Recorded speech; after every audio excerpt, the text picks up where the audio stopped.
Praise the Lord. எல்லாரும் எப்படி இருக்கீங்க? நல்லா இருக்கீங்களா? எல்லாரும் நல்லா இருப்பீங்கன்னு சொல்லி ஆண்டவருக்குள்ள விசுவாசிக்கிறேன். எல்லாருக்கும் இந்த வேளையில் என் அன்பின் வாழ்த்துக்கள். குறிப்பாக பிறந்த நாள், திருமண நாள் காணுகிற ஒவ்வொருவருக்கும் என் அன்பின் வாழ்த்துக்கள். இன்னைக்கு சிந்தித்து தியானிப்பதற்காக எடுத்துக்கொள்ளப்பட்ட வேத வார்த்தை, முடியாத கடினமான காரியமும் இந்த ஒரு ஜபத்தால் முடியும். பிரியமானவர்களே, உங்கள் வாழ்க்கையில் ஏதோ ஒரு கடினமான காரியம் முடியும் அப்படிங்கிற ஒரு நம்பிக்கையோடு நீங்கள் காத்து கொண்டு இருக்கலாம். இந்த காத்திருப்பு நாட்கள் கணக்காக ஆயிருக்கலாம், இல்லைன்னா வருஷங்களாக நீங்கள் ஒரு காரியங்கள் முடியணும் அப்படின்னு சொல்லி காத்திருந்து கூட ஜெபித்து கொண்டு இருக்கலாம். இன்னைக்கு ஆண்டவர் சொல்கிறாரு, மகளே மகனே, உன்னுடைய வாழ்க்கையில் நீ முடியலை அப்படின்னு சொல்லி நினைக்கிற அந்த கடினமான காரியங்களும் என்னால் முடியும் அப்படின்னு சொல்கிறாரு. நம்ம வாழ்க்கையில் முடியாமல் இருக்கிற கடினமான காரியங்கள் முடியணும் அப்படின்னா ஆண்டவர் மீது விசுவாசம் உள்ளவர்களாக நாம் இருக்க வேண்டும். நம்முடைய வாழ்க்கையில் விசுவாசம் எப்படி இருக்கு பிரியமானவர்களே? கொஞ்சம் யோசித்து பாருங்க. என்னுடைய வாழ்க்கையில் எல்லா காரியங்களும் முடியணும் அப்படின்னு சொல்லி நம்பிக்கிட்டு நம்ம நம்பிக்கையை இந்த மனிதற்ற போய் நம்முடைய கடினமான காரியங்களை சொல்லும்போது இவர்கள் முடித்து தருவார்கள் அப்படின்னு சொல்லி மனிதனை நோக்கி நம்ம விசுவாசம் சென்று கொண்டிருக்கிறது. அப்படி அல்லாமல் ஆண்டவரை நோக்கி நம்முடைய விசுவாசம் செல்லும் போது நம்ம வாழ்க்கையில் முடியாத கடினமான காரியங்களையும் ஆண்டவர் முடித்து தர வல்லவரா இருக்கிறாரு.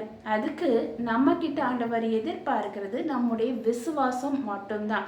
பாருங்க, பைபிள்ல ஒரு அழகா நிகழ்வு என்ன அப்படின்னா, மரித்து போன லாசரு. அந்த மரித்து போன லாசரு மரிச்சு போய் நாட்கள் ஆயிடுச்சு. இந்த லாசரு என் உயிரோடு பிழைக்க மாட்டான் அப்படிங்கிற நம்பிக்கை தான், அதாவது அந்த எண்ணங்கள் தான் எல்லார் மனசுலையும் இருந்தது. ஆனாலும் ஆண்டவர் மரிச்ச லாசருவை அவர் உயிரோடு எழுப்பினார். ஆமென், ஹல்லேலூயா. முடியாத கடினமான காரியம், மரிச்சு போனவரை திருப்பி எழுப்புறதுங்கிறது ஒரு கடினமான காரியம். அந்த கடினமான காரியங்களை ஆண்டவராகிய இயேசு கிறிஸ்து லாசருவை உயிரோடு எழுப்பி அவர் வல்லமையுள்ள தேவன் அப்படிங்கிறத அவர் நிரூபிக்கிறாரு. அதே போல அன்னாள் கற்பத்தின் கனி, அந்த கற்பத்தின் கனி எல்லாமே தவிச்ச அன்னாள் மனிதன் மீது விசுவாசம் இல்லாம ஆண்டவர் நம்பின ஒரே காரணங்களுக்காக அன்னாள் வடித்த கண்ணீரையும் அன்னாளின் விசுவாசத்தையும் ஆண்டவர் பார்த்து அவளுடைய கற்பத்தின் கனியை ஆசீர்வதிக்கிறாரு. ஆமென், ஹல்லேலூயா. நம்முடைய வாழ்க்கையில நம்ம எப்படி விசுவாசிக்கிறோமோ அதன்படி ஆக கடவுது அப்படின்னு சொல்லி இருக்கிறாரு. நம்ம கடினமான ஒரு சூழ்நிலையில் வாழ்ந்துட்டு இருக்கலாம். அந்த கடினமான காரியங்களை மனிதன் நினைச்சு வர சரியாக்க முடியாது அப்படிங்கிற ஒரு வியாதி கூட இருக்கலாம். இல்லைன்னா கற்பத்தின் கனி உன்னுடைய வாழ்க்கையில கிடைக்கவே கிடைக்காது அப்படின்னு சொல்லி மனிதர்கள் உங்களை கைவிட்டு இருக்கலாம், மருத்துவர்கள் உங்களை கைவிட்டு இருக்கலாம். ஆனால் நீங்க ஆண்டவரை உண்மையா விசுவாசிச்சீங்கன்னா கண்டிப்பா ஆண்டவர் உங்க வாழ்க்கையில இருக்கிற முடியாம இருக்கிற அந்த கடினமான காரியங்களையும் நிச்சயமா முடித்து தர வல்லவரா இருக்கிறாரு. நிச்சயமா முடியும்.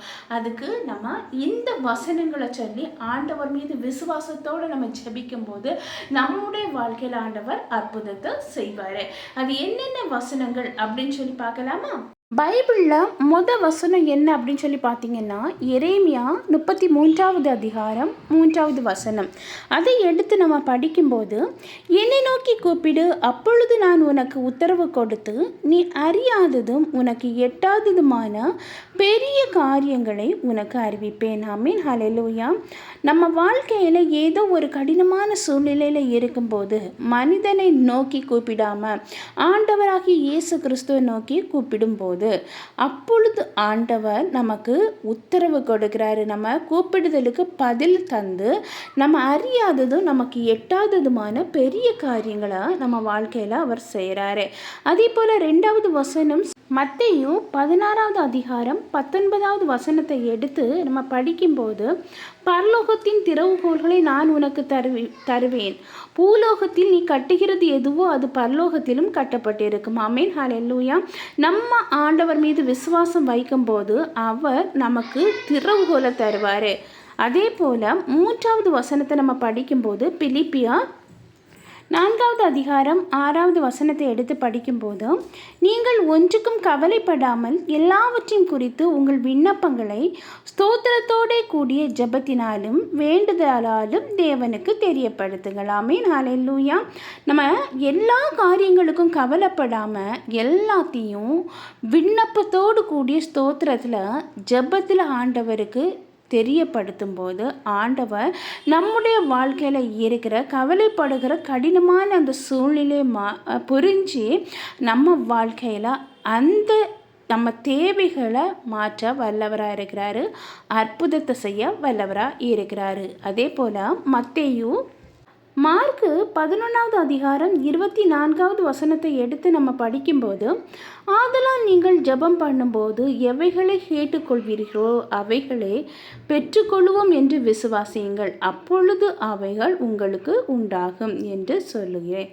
பாருங்க, நம்ம ஜெபம் பண்ணும்போது எதை கேட்டுக்கொள்கிறோமோ அதை கண்டிப்பாக ஆண்டவர் நம்ம வாழ்க்கையில் தருவார் அப்படிங்கிற விசுவாசத்தோடு நம்ம ஜெபிக்கும்போது நம்ம வாழ்க்கையில் என்னென்ன காரியங்கள் ஆண்டவர் சமூகத்தில் கேட்கிறோமோ அந்தந்த காரியங்களை நிச்சயமாக பெற்றுக்கொள்வோம். ஏன்னா நம்ம விசுவாசத்தை பொறுத்து ஆண்டவர் அங்கே அதிசயத்தையும் அற்புதத்தையும் செய்ய முடியும்.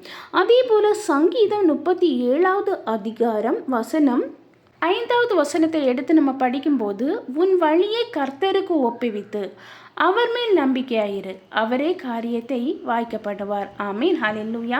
நம்ம வழிகளை ஆண்டவராகிய இயேசு கிறிஸ்துக்கு ஒப்புவித்து அவர் என்னுடைய வாழ்க்கையில் அற்புதத்தை செய்வார் அப்படிங்கிற நம்பிக்கையோடு நம்ம காத்திருக்கும் போது நம்ம என்ன காரியங்களுக்காக காத்திருக்கிறோமோ அந்த காரியத்தை ஆண்டவராகிய இயேசு கிறிஸ்து நம்ம வாழ்க்கையில் கொஞ்சம் வர